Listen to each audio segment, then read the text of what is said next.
Bienvenue dans le nouveau podcast du comité scientifique junior du LabEx Cerveau et Cognition de l'Université Grenoble-Alpes. Le COSJUN vous emmène en vadrouille, suivre le quotidien mouvementé des jeunes chercheurs et chercheuses après leur doctorat. Entre nouvelles aventures professionnelles, challenges personnels et bien sûr une dose d'imprévu, vous aurez un aperçu de ce que vivent nos jeunes chercheurs. Dans cet épisode, nous partons en vadrouille outre-Atlantique avec Audrey Kist, qui a obtenu son doctorat en sciences cognitives au GIN et au LPNC à l'UGA, et qui s'est envolée pour San Francisco, aux États-Unis. Comment se passe sa vie loin de France ? C'est elle qui va se raconter, et c'est 100% sans filtre. Bonne écoute !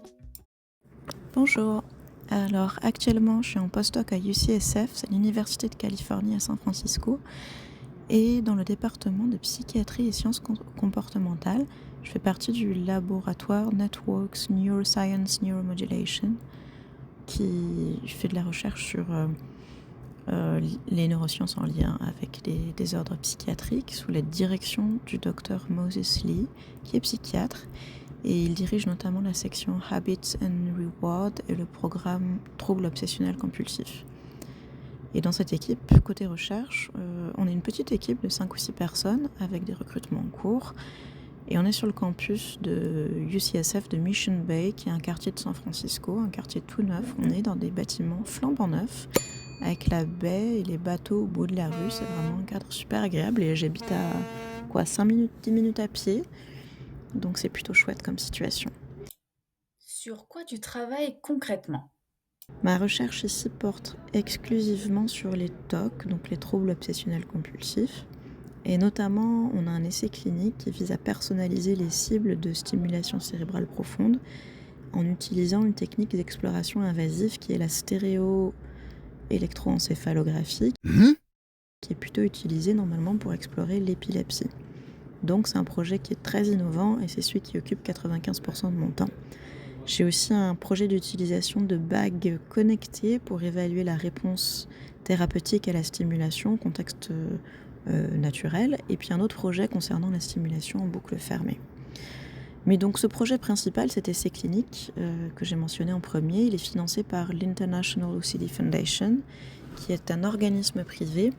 Et c'est fort heureux pour moi parce qu'en ce moment, la recherche américaine traverse des turbulences qui touchent notamment tous les financements publics.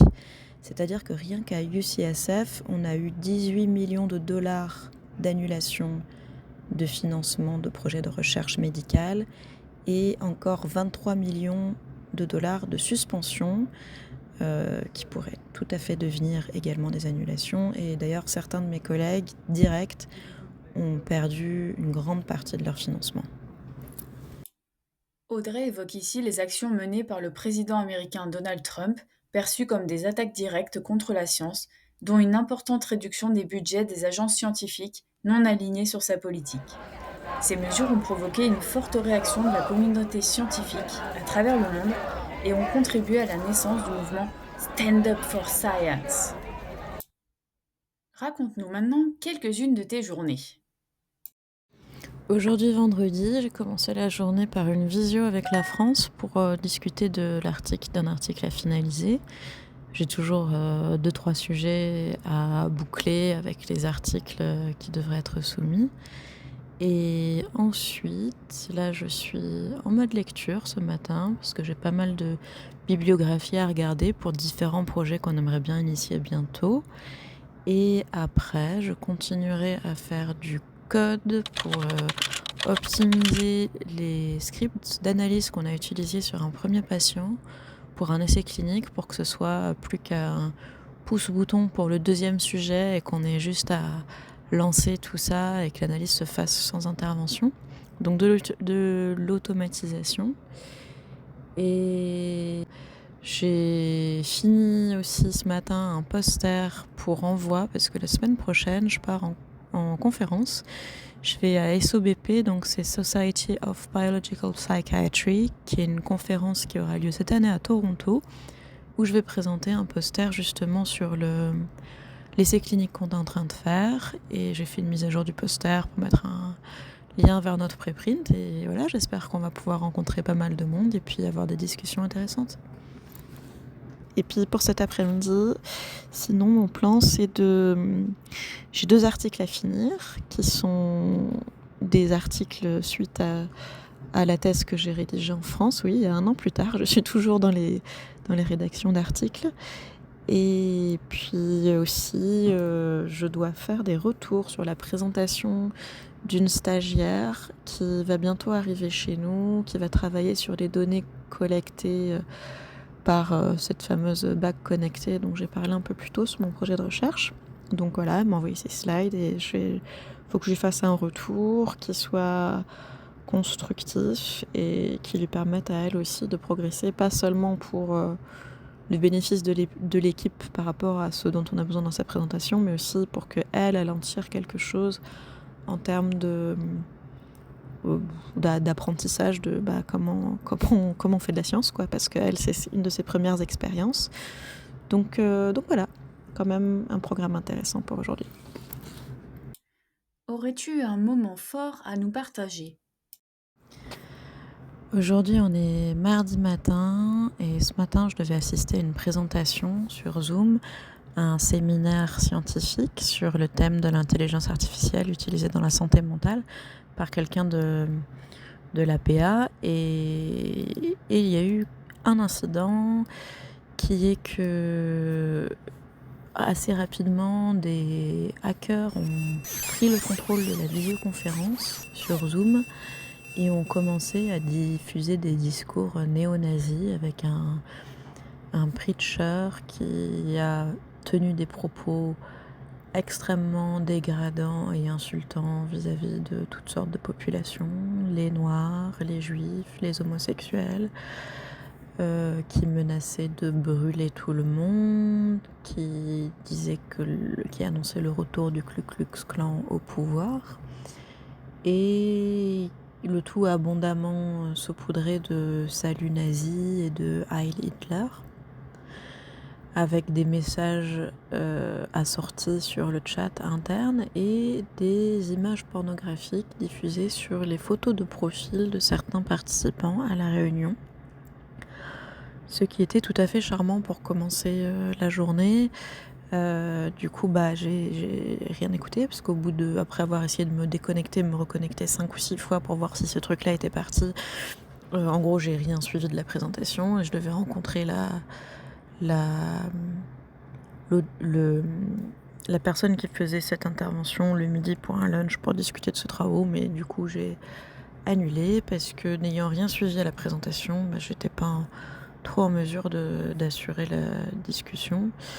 Voilà, c'est un peu très flippant. C'est la première fois que je suis confrontée à cette violence verbale-là.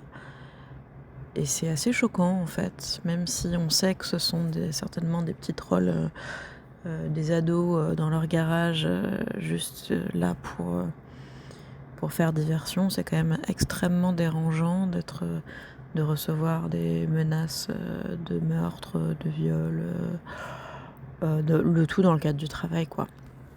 Voilà, c'est la bonne ambiance. Cette collaboration t'a-t-elle permis d'envisager des suites à ton projet ?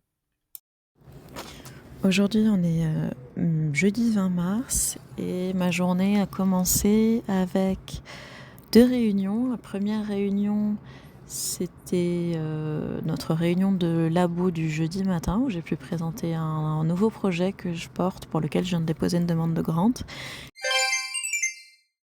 pour lequel je voudrais utiliser une bague connectée pour changer de la montre connectée, et puis une application smartphone pour capturer des vidéos, pour chez nos patients essayer d'estimer les symptômes en temps réel et pas seulement au moment où on fait les évaluations cliniques.